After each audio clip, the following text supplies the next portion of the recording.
Hey guys, and welcome back to I Confess, a little mini series here on the channel where I sit down and read you little snippets off my book, My Confessional. Fancy single here. We've already done 7 chapters, so if you haven't checked those out, please go ahead and do so.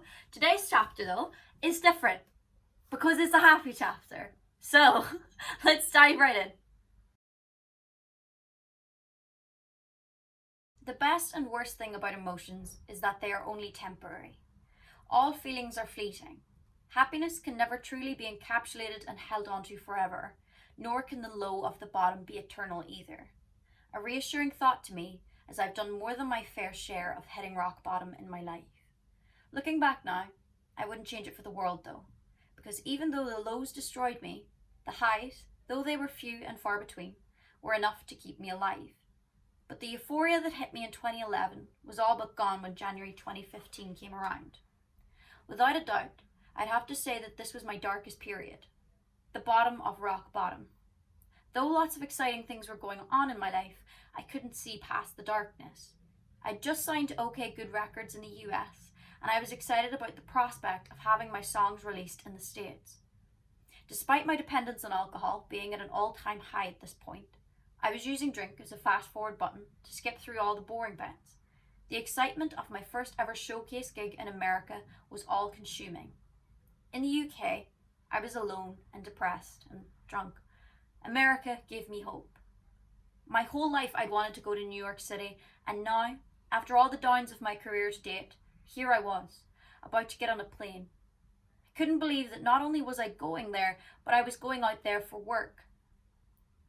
Honestly, if it hadn't been for that trip, I know for sure that I wouldn't be here today. After Running with Scissors was released in the UK in 2014, I'd done all the promotion and marketing we could possibly do. I felt incredibly guilty that we had not achieved the success needed to ensure a second record.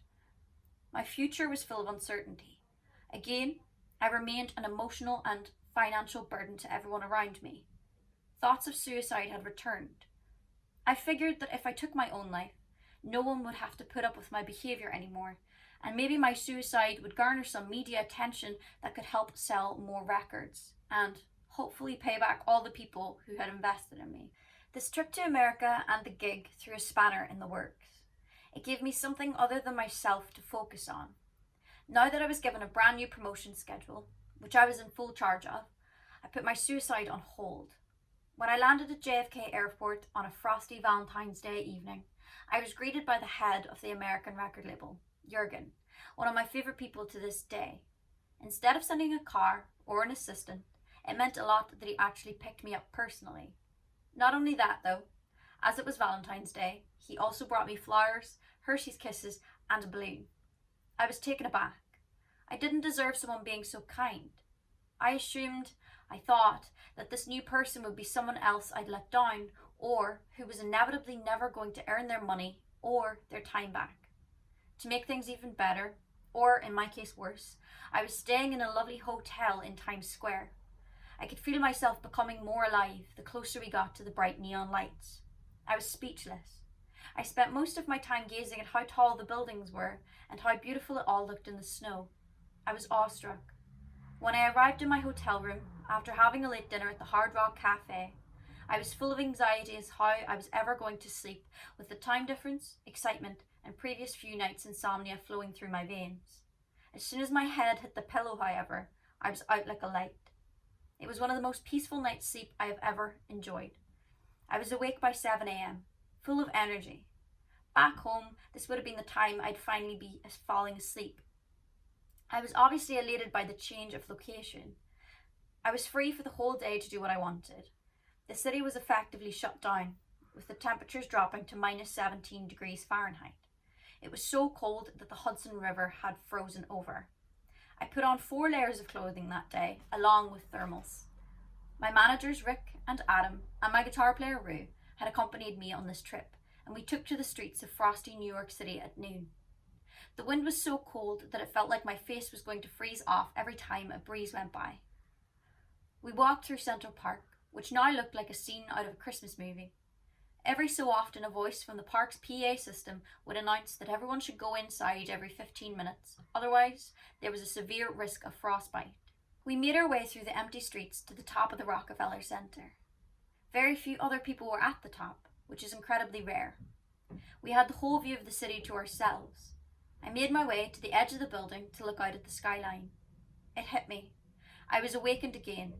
I felt both insignificant and minuscule, but simultaneously invincible.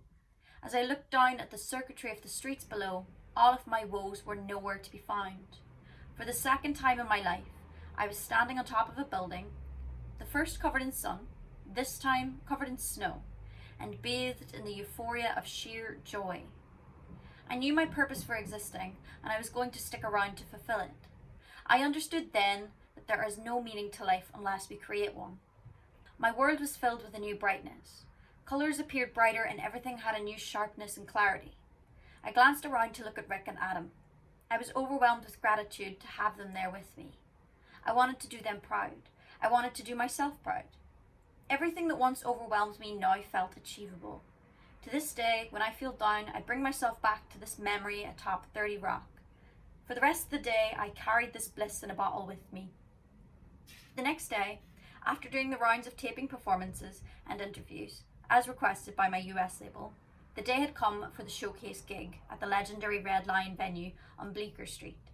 To say I was petrified would be an understatement. I was so nervous that I couldn't even film for my YouTube vlog. Stage fright is not a new feeling for me, but this was the worst it had ever been. This time I cared. I wanted so much to put on the best show I possibly could. I needed to remind myself and my team why we were all doing this. I couldn't escape the pressure of a new audience though.